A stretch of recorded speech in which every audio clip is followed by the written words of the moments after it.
I've seen a few videos pop up as well as discussion on X/Twitter about how Calyrex Shadow is a potential fraud. So today I wanted to address why I think you should ignore the red flags that is the fraud of Calyrex and continue practicing with the Pokemon. So here we have the Tommy's Tuesday practice tour, and we're also going to go over the Burnt Glizzy tour as well. And this was a pretty sizable tournament, actually. There were a lot of participants in this tournament. And the reason people were kind of throwing a red flag, there's 123 participants. Shout out to Tom. He does really, really good on these tours. And Joe UX9, like huge name. Tom Hayden, a 13th place. Good job. Katori, Master Mark, some really good names in this tournament. So the reason that this tournament stood out to so many people is because look at the top 8. Now, if you looked at my Regulation G tier list, you'll know that I put Calyrex Shadow number 1. I even gave it its own tier, the S Shadow Rider tier, right? Because it is objectively the best Pokemon of the single restricted format. Now, these tournaments are generally structured with great players like this practicing for an upcoming event. In this case, is the Indianapolis Regionals coming up. So you would think that players are going to be practicing what they are going to bring. Notably, we see 0 Calyrex Shadow Rider in the top 8 right here. This created a lot of stir, and if you even hop over to the metagame, you see that it is the number 1 picked Pokemon, but it has a losing win rate of 45%. And if you've played any competitive online game such as Overwatch or Valorant, etc., where you have hero picks essentially, you know that the 50% win rate is at least what you want to aim for. I'm now jumping over to the Hemi Burnt Glizzy tour, and I want to show you guys again really good players, Will Tank and Koj and stuff of that nature. I want to show you that there's 0 Calyrex Shadow Rider again in the top 8. If you hop over to the metagame, again, it is the top pick Pokemon. This one has a better 49% win rate. So I'm going to hop back over to the standings. So notably, you see 0 in the top 8, and I mean the first one gets 10th place. So this is alarming to a lot of the Pokemon community, but I'm going to tell you why I think you shouldn't be alarmed and you should continue to practice with Calyrex Shadow Rider. So the first thing I want to talk about is the comparison to Flutter Mane. It was natural when Calyrex Shadow Rider came into the game and was legal that people would just compare it to Flutter Mane. Now, while these two Pokemon are similar, they are actually very different in the same manner. I think Flutter Mane is a little more flexible with its item slot. Yes, you can run the Focus Sash. This was almost rarely seen. I just put both on the Focus Sash. But I do think that Flutter Mane can be a little more versatile with like the Sun, booster energy, specs, and stuff of that nature. The Calyrex Shadow, one of the issues that it's facing right now is that 4x weakness.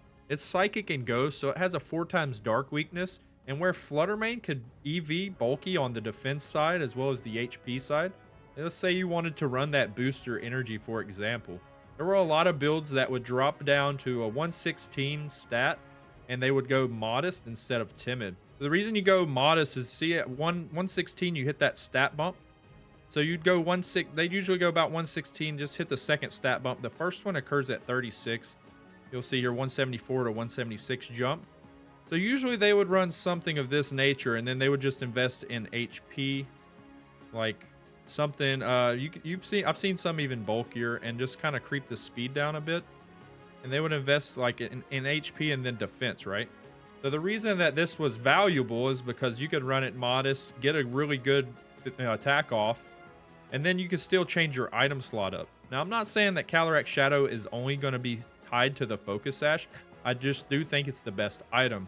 For example, if you run Life Orb on this Pokemon, which I've tested with, it feels like good to get the extra damage, but the problem is this metagame, it has a ton of counters to Calyrex, which I'll go over in a minute. The reason Life Orb feels bad is this is your main carry Pokemon, and even though you're getting a 30% damage boost, you really don't want to chip away 10% of your health each turn. That really helps your opponent just clean up the biggest threat on the field. So I think Flutter Mane is a little more versatile when it comes to stuff like this. However, disclaimer here, I'm not saying that Flutter Mane is better. I'm just comparing the debuts of the two Pokemon. When Flutter Mane was announced, everyone knew it would be a problem, and then it went and won Orlando Regionals, and it continued on to be just the defining Pokemon of the game for a while. This is how Calyrex Shadow got treated when it was announced that it was going to be legal, and it hasn't really shown that yet. But the reason this is because these two Pokemon differ in several ways.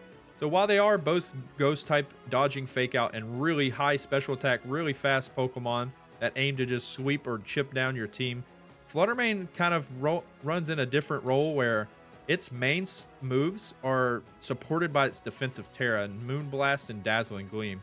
With this Pokemon, you actually have the option to spread the damage with Dazzling Gleam, but it's not your main option, right? Usually you just hit that Moonblast. 95 base power is ridiculous on a 135 special attack stat with a bump, with booster energy, and a Terra that acts as a defensive option as well as an offensive option. So that's why this Pokemon is so scary. Counterplay was a little bit harder. I mean, you had the Ogerpon, but even the Ogerpon with the boosted Spadef has to click Follow Me to protect its partner, or it just gets outsped and potentially doubled, or just takes a huge chunk and it wastes your Terra. So this is very high value on this Pokemon. And Shadow Ball was a secondary stab to just, clean up the mirror match or do neutral damage into something like an Amoonguss that resisted the Moonblast. The reason Calyrex Shadow differs is its main bread and butter is a spread move. And while Fluttermane does have the Dazzling Gleam, this was always an option to clean teams, but never leaned on, right? Moonblast was generally leaned on more. Calyrex needs its Astral Barrages to go off, and this is actually going to be Terra Ghost for now. So the difference is Calyrex, while yes, very, very good, we still kind of play it like it's a Fluttermane, and we need to adapt and play it a little differently, right? This is more of a setup positional mon, where if you win one turn, if you get one turn correct with this Pokemon, with the As One ability, you can just literally sweep games. But the issue is your boosting items are limited because you don't get the booster energy or the sun boost. And you're really just not wanting to Life Orb this thing, in my opinion. Now, you can run the spell tag. I have seen that in the past. You do get a 20% boost. This is something I can see being very consistent and very good. This would allow you to not really lose your health, and you only lose 10% of that outgoing damage. However, you can make that up with just 1+1 or a helping hand on your teammate. The issue with this is I think that with the 4x weakness, you really do want this Focus Sash, because any knockoff or any dark move, Sucker Punch, etc., just really cleans this Pokemon up. That's why this Pokemon either wants to go Ghost and ditch the 4x weakness and just act as a Fluttermane, where you're offensively going off with your Moonblast and your Dazzling Gleam. You're also defensive. The main difference here is you're still weak to the Sucker Punch. It's just not 4x effective. Now, in these early meta games, we tend to have a ton of counters to what we think is going to be the best Pokemon of the format. I have here a list of 8 counters that I've seen personally by testing Calyrex Shadow Rider myself, and the reason it gives it such issue. When you see Wide Guard on the team sheet, it's an immediate threat to Calyrex Shadow Rider. Not only are you forced into a mind game on turn 1 of a 50-50, but facing something that can carry Wide Guard and Protect makes just a horrible read for the user. If you double this Pokemon up with something like a Psychic plus a follow-up with a partner Pokemon to get the KO, it can just Protect, and then the other partner Pokemon that they have can get free value. That's one of the complications to this. If you go and overread this Pokemon and say, you know what, I'm just going to click Astral Barrage plus some extra damage, they could just Wide Guard you, right? If you play passive and try to set up in their face to read what they're going to do, they can just do pretty good damage, honestly. I mean, Pelipper's 110 and a 100 base in the weather moves can chip you down very, very fast. So this Pokemon has risen up in the meta, and that creates a severe issue for Calyrex, as well as some of these other counters. You see the same thing, the Wide Guards here and knockoff access. Umbreon is in the metagame with Foul Play, Stab Foul Play, and you just kind of Snarl it if you want to. This Pokemon can get Snarl, and notably, Snarl is a sound-based move. Some Calyrex adapted in Generation 8 to the Substitute set, and while this is good, Snarl goes through sub and is 4x effective. So that's one of the main things that's holding Calyrex back somewhat. Its typing is forcing it to Terra Hog. Garganacl is another one that I've seen that counters Calyrex. This one isn't as good in my opinion, but it is still a viable option. The reason that this isn't as good is a lot of Calyrex carry that fighting type like Mienshao on their team. So you're still retaining your weakness to fighting. But this is scary because when it gets the ability Purifying Salt, the ghost damage this Pokemon dealt is half its offensive stat. And this can't be statused. So you can't be slept by a partner, you can't be paralyzed, you can't be burnt, but also the ghost damage is doing half. If you don't have Terra, you're just taking half damage. If you do have Terra, you're now taking quarter damage off an Astral Barrage.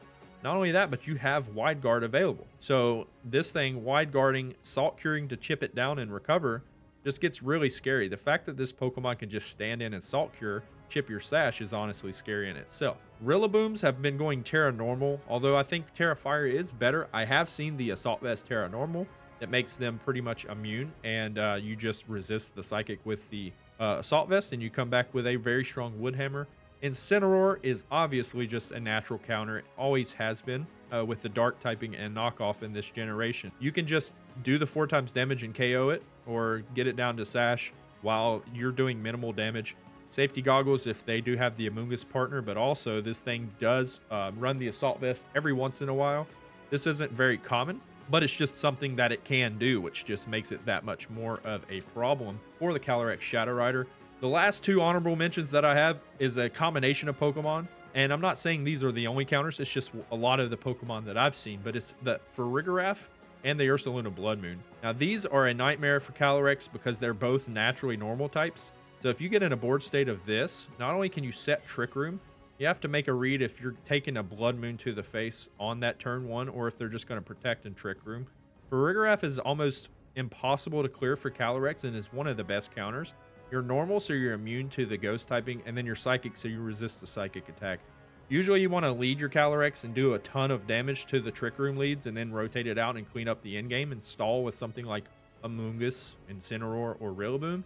But in this case, they can set a board state up where you really can't touch this. You get it under Trick Room, and even your normal moves are hitting the Calyrex Shadow Rider because Fighting Normal hit Ghost with this ability. So this is one of the main things that I wanted to talk about, is the fact that there is so much counterplay early meta into the Calyrex Shadow Rider. Now I want to take you guys back to a regional earlier this year that features Wolfglick and my friend Nick Donnelly facing off in the finals.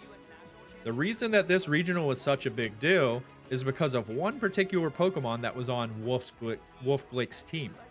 This is the reason I think you shouldn't overread into the downward trend of Calyrex Shadow Rider, and you should just really start practicing with it and try to learn these counters. Now we see on Wolfglick's team, it's, you know, Urshi, Flutter, whatever, but then you see in the top right Incineroar. Now why was this such a big deal? In the 2024 Portland Regionals, Incineroar was just released into the game and available for competitive play. Everyone thought that Incineroar would go back to its old form and it would be an 80% pick rate Pokemon and it would be everywhere. However, when we got to the regionals, this just wasn't the case. Now there were 2 in the top 8, but Entei was kind of taking over and everyone was debating on Twitter/X whether Entei was the better choice. Entei had that inner focus, and paired with Dragonite, who also had inner focus, you created a team that just couldn't be fake outed. Also, you had the Terra Ghost on the Chinpow, and you had Fluttermane running around everywhere that could do neutral damage to the Incineroar thanks to its dark typing. This was a huge deal because I myself have DMs to my buddy Olsen saying, I don't want to say this too soon, but I do think that Incineroar is a fraud as far as this meta goes. So we fast forward to the end of the Charlotte Regionals, and there he is, Wolfglick with the Incineroar standing as the final Pokemon on the board. Wolfglick was able to take Incineroar and prove to us that this is still a viable Pokemon, even though everyone was kind of doubting the Pokemon. We fast forward to the 2024 Knoxville Regionals, and we see a huge meta shift in Urshifu. Now, the Urshifu Dark Single Strike was the Urshifu that was taken over in the meta game. Raging Bolt had been introduced to the game, and with more regional results, we saw just how good Raging Bolt was. So this scared off Water Urshifu, who was best paired with Tornadus and was dominating earlier metas. The reason I compare Calyrex to Urshifu in this instance is because look at this Day 2 graphic from the 2024 Orlando Regionals just a few months later. Who do you see at the #1 pick right here? That's right, Urshifu Rapid Strike, and Urshifu Dark was nowhere to be found. So why is this with Raging Bolt still in the 4th overall usage? The answer is simple. In the early metagame, people really focus on countering really big threats. Tornadus Urshifu had been a really big threat for a very long time, even though the Raging Bolt extremely countered the Urshifu Rapid Strike. With its decline, other strategies came into the metagame, and Urshifu Rapid Strike was generally the best counter into some of these strategies. For example, with the rise of Landorus Eye to come and counter the Raging Bolt, who wasn't even in the top 12 graphic before this, although a very good Pokemon, its job was simply to come in and counter the Raging Bolt. With Urshifu Rapid Strike, with its ability to threaten an Oko onto the Landorus Eye, as well as hitting through Substitute, it just added extreme value. Not to mention, all of these grass-type Pokemon such as Ogerpon and Rillaboom didn't like taking a U-turn from Scarf Urshifu beside Chin Pao. Still a very, very strong combination. What I'm getting at is that in early metagames, people love to counter the best thing in the meta. It makes sense, right? But once all these counters come into the metagame and you invest all these parts on your team to counter that specific Pokemon and the usage falls off, the metagame then shifts and these tools aren't necessarily as good anymore. And Calyrex is no exception to this. If we look at the most recent Tommy Tuesday's practice tour, Calyrex Shadow Rider has won the tournament. But yet, for about a week and a half, everyone was really concerned about its placement. We've seen JoeUX9 really playing this Pokemon to a great success recently. Now I'm going to take a look at the VGC Trainer School Open with a 400 prize pool. What do you see here? You see Calyrex Shadow Rider in the top 8. You see several of them.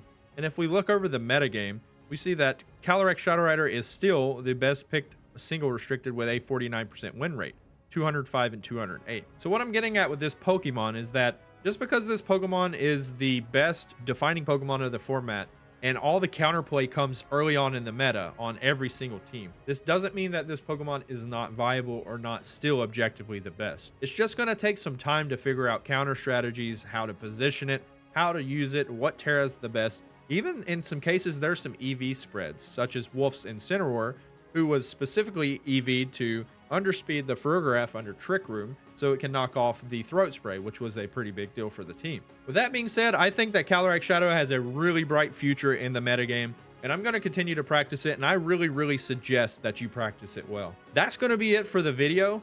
I want you to let me know down in the comments section, what are your thoughts on Calyrex Shadow Rider? Let me know below if it's a fraud or if you think it's the real deal. Keep practicing, and until next time, I'll see you on the next video.